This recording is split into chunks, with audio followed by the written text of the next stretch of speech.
Nos últimos 40 anos, o status quo econômico global tem sido que os avanços tecnológicos são feitos por empresas bem financiadas na Europa, e especialmente nos Estados Unidos. Esses avanços são então transformados em produtos comercialmente viáveis, que são fabricados em centros com custos de mão de obra mais baixos, o que, é claro, tem significado principalmente a China. Esses produtos eram exportados mundialmente, enchendo mercados com itens baratos. O Ocidente manteve empregos de alta tecnologia, projetando, comercializando e fabricando esses produtos. Multinacionais lucraram, consumidores acessaram produtos mais baratos e países facilitaram a produção de baixo custo. Conseguiram renda para criar indústrias domésticas e proporcionar à população melhor padrão de vida do que só com a agricultura. Teoricamente, era uma situação em que todos ganhavam. Mas, mesmo que as partes envolvidas nesse processo continuassem sendo grandes amigas, o que, spoiler, não aconteceu. Ainda havia a motivação para que os centros de exportação de baixo custo quisessem conquistar alguns desses papéis de alto valor para si mesmos, por qualquer meio necessário. E bem, foi exatamente isso que aconteceu. Em certas áreas da manufatura, a China está tão avançada quanto ou mais que o Ocidente, e não se limita mais a produtos descartáveis ao consumidor. Eles continuam produzindo muitos plásticos descartáveis encontrados no Alibaba, Wish, Temu, Shein ou outras plataformas populares no momento em que você vê este vídeo. Mas isso, de muitas formas, apenas distrai do fato de que o país virou potência global em áreas importantes. Em um ritmo que surpreende economistas, tudo isso ocorre enquanto a China enfrenta sua pior crise econômica em décadas. Então, a pergunta para eles passa a ser: isso é uma tábua de salvação vital que pode colocar a economia deles de volta nos trilhos, ou é muito pouco, muito tarde? A pergunta para os governos e empresas do Ocidente é: o que eles vão fazer em qualquer um dos casos? Então, a manufatura chinesa realmente se tornou líder mundial? O país conseguiria funcionar se empresas ocidentais saíssem? E restrições comerciais mais rígidas bastariam para frear essas indústrias? Em 1978, a China criou uma lei sobre joint ventures com capital estrangeiro. O progresso foi lento e só reconhecido por observadores em meados dos anos 1980. Esse passo permitiu mais capital estrangeiro e desenvolveu as economias regionais, desregulamentando preços e retenção de lucros nas zonas econômicas especiais, permitindo que empresas definissem suas estruturas salariais. O experimento foi válido e levou ao maior crescimento econômico do país, intensificando a urbanização ao atrair trabalhadores rurais para empregos urbanos bem pagos. Houve liberalização suficiente para inserir a China no comércio mundial como um concorrente de destaque nas exportações. Avançando para os dias de hoje, a maioria vê a China não apenas como uma fabricante, mas como a fabricante no cenário mundial. Isso teve um impacto profundo em nossas próprias economias. Antes da ascensão da China, algo tão simples quanto uma torradeira era uma grande compra de eletrodoméstico, pela qual as pessoas pesquisavam tanto quanto pesquisamos hoje para comprar um computador.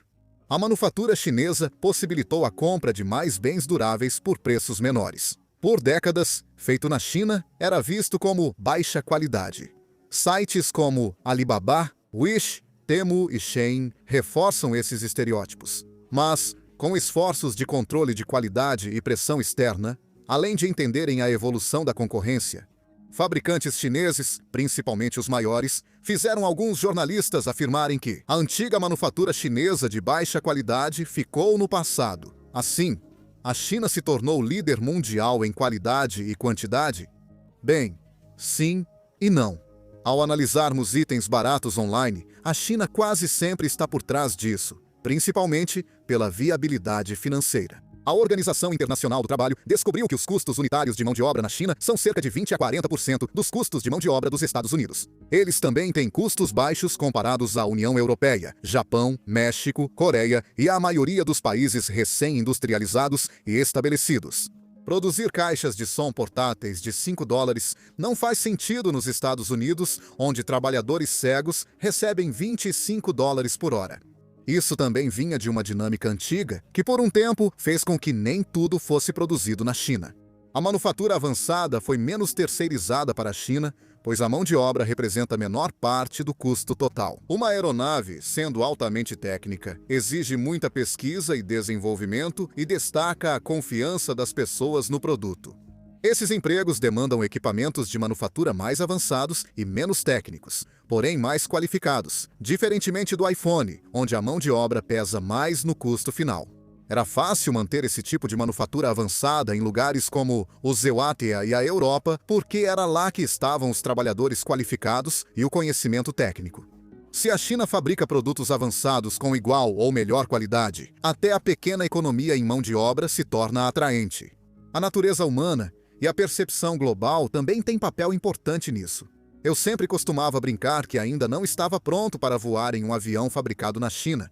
Mas as notícias recentes sobre a Boeing fazem com que as pessoas talvez até prefiram o avião chinês hoje em dia. Por décadas, a China dependeu de terceirização estrangeira e propriedade intelectual para se tornar fabricante global. Então, será que o país consegue funcionar se as empresas ocidentais retirarem suas operações de lá? A resposta para essa pergunta pode ser encontrada ao observar a ascensão da China na pirâmide dos serviços. Já ficou claro que o país é a fábrica do mundo, mas agora ele se promoveu recentemente a cargos mais elevados. Agora, a China está realizando trabalhos mais avançados, como design, pesquisa e desenvolvimento, marketing e gestão interna, funções que antes eram mantidas. No Ocidente, o país só focava em fabricar coisas, o que não é motivo de riso para as superpotências econômicas. Por muito tempo, EUA e grandes países da Europa Ocidental monopolizaram empresas globais, mas a China cresceu muito nas últimas décadas. Até cerca de 10 anos atrás, seria difícil citar qualquer uma das empresas deles que operasse fora das fronteiras do país. E isso está começando a mudar. Um dos melhores exemplos de produto chinês que superou barreiras é a Huawei, multinacional de tecnologia que oferece infraestrutura de TI e dispositivos inteligentes. O crescimento da empresa de telecomunicações surpreendeu concorrentes e levou países ocidentais a criarem leis para frear esse avanço, citando riscos de segurança. Muitas dessas preocupações eram justificadas. Qual outro desafio a manufatura chinesa deve superar para fortalecer suas empresas globalmente? Em vez de atuar só como montadora para outras marcas. Em 2020, o Reino Unido baniu a Huawei e outros fornecedores considerados de alto risco das redes 5G. Em 2021, os legisladores dinamarqueses aprovaram uma legislação para permitir a análise de investimentos estrangeiros, garantindo que eles não representem uma ameaça à segurança nacional. Em 2020, autoridades francesas avisaram operadoras que comprassem equipamentos 5G da Huawei não poderiam renovar as licenças após o vencimento, efetivamente retirando a Huawei das redes móveis. Argumentar que produtos e serviços chineses são risco à segurança nacional pode ser válido, mas também acaba protegendo empresas ocidentais sem assumir restrições comerciais. Então, como exatamente essas novas empresas estão forçando sua entrada nos mercados globais? Bem, isso, pelo menos em parte, tem muito a ver com subsídios do governo. O Centro de Economia e Instituições da China de Stanford acompanha esse desenvolvimento há muito tempo. Segundo eles, desde 2007, a China exige que empresas listadas divulguem subsídios diretos do governo. Entre 2008 e 2018, os subsídios subiram de 4 para cerca de 29 bilhões de dólares. Segundo divulgações, foram destinados à inovação em P&D, modernização industrial e de equipamentos, promoção de emprego, proteção ambiental e operações comerciais. Vale notar, porém, que este não é um sistema perfeito. O principal fator para receber subsídios diretos é o tamanho da empresa. Além disso, subsídios estão associados a menor crescimento da produtividade e apenas leve aumento nos gastos com P&D nos anos seguintes. Além disso, níveis mais altos de emprego parecem ser, em sua maioria, temporários. Então, a China basicamente precisa continuar injetando dinheiro na máquina para sustentar esse tipo de crescimento. Outro elemento que vale a pena reconhecer, porém, é que a China possui uma população muito bem educada, com um sistema que dá grande ênfase às habilidades industriais em todos os níveis. Muitos estudantes que estudam no exterior retornam à China com esse conhecimento. Essa adaptação é prioridade do governo chinês. E há apenas 5 anos, eles divulgaram um plano bastante otimista para o desenvolvimento futuro na próxima década, com foco em criar um sistema moderno e equilibrado, priorizando educação igualitária e competitiva, com ênfase na qualidade. Claro, também existe a tática que deu à China uma reputação bem ruim, uma que foi aplicada de forma bastante descarada em praticamente todos os setores: roubo direto. Se uma empresa fabrica seus produtos na China, as condições são que ela precisa trabalhar com uma empresa chinesa.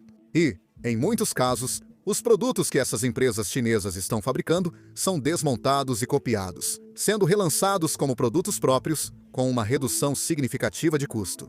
Na verdade, existe um caso envolvendo a Huawei e a Ascend Semiconductor, uma empresa sediada nos Estados Unidos que havia desenvolvido um vidro quase indestrutível, promovido como o próximo grande material para tornar as telas de smartphones mais resistentes. Enviaram um protótipo para tentar conquistar a Huawei como cliente. No entanto, a Huawei teria quebrado o contrato ao tentar fazer engenharia reversa durante os testes, violando leis de exportação. Esse não é um caso isolado. Há inúmeros escândalos de empresas chinesas que só colaboraram com ocidentais para criar algo próprio.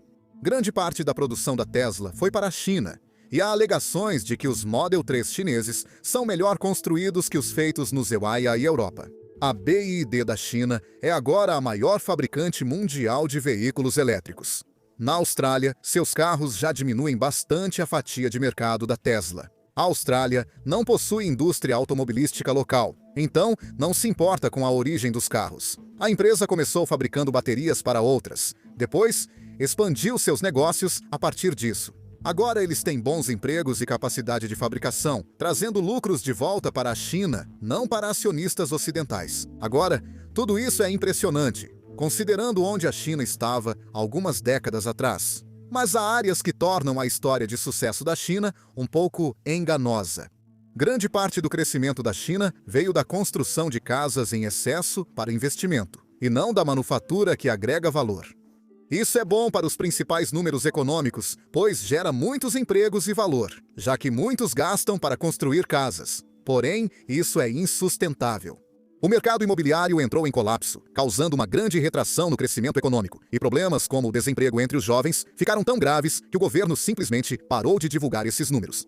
Com o crescimento desses setores, as melhorias anteriores poderiam compensar a mania especulativa e oferecer à segunda maior economia global uma maneira de crescer de forma mais sustentável. Se esse avanço chinês acontecer, pode prejudicar principalmente empresas dos Estados Unidos.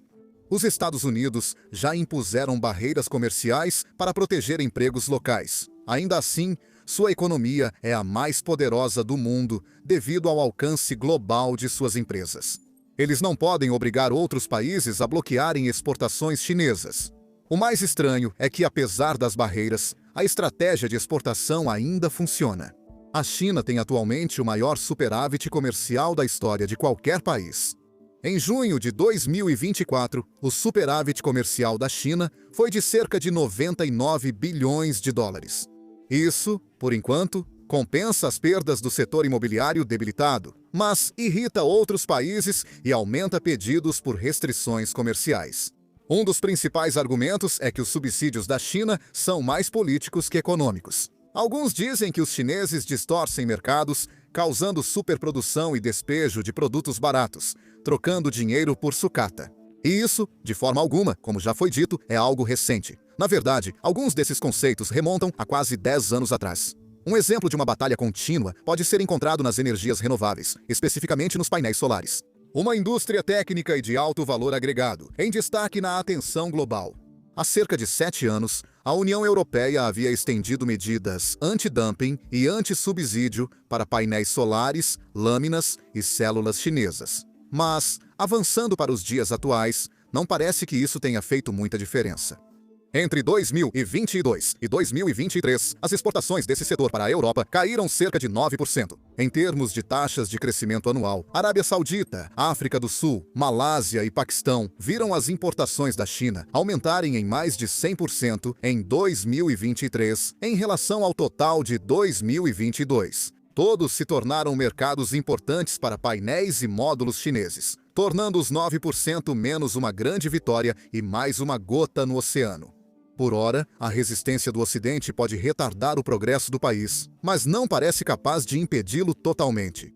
Muitos consumidores preferem algo bom o suficiente e barato a opções um pouco melhores, mas bem mais caras. Mas há obstáculos domésticos importantes que a China ainda precisa enfrentar. Além da bolha imobiliária, o país também tem uma população envelhecida e, além disso, cara. Mesmo com salários mais altos, Muitos chineses mal se sustentam em Pequim devido ao custo de vida crescente. Em outras palavras, esse arranjo sociopolítico complicado que o povo chinês tem com seu governo só funciona se as coisas continuarem acessíveis e as pessoas puderem continuar ganhando bem, algo que se tornou uma preocupação crescente nos últimos anos. Se a China mantiver seu crescimento, eventualmente fabricando produtos com qualidade igual a dos concorrentes de reputação em quantidade e controlando os preços. Não há nada no momento, em termos de resistência econômica, que possa impedir seu avanço. Ou melhor, exceto ela mesma. Se a China vai conseguir realizar tudo isso, depende de esses novos desenvolvimentos darem resultado. Se conseguirem e reconquistarem a confiança do povo, a China pode não apenas empatar, mas sair ainda mais forte.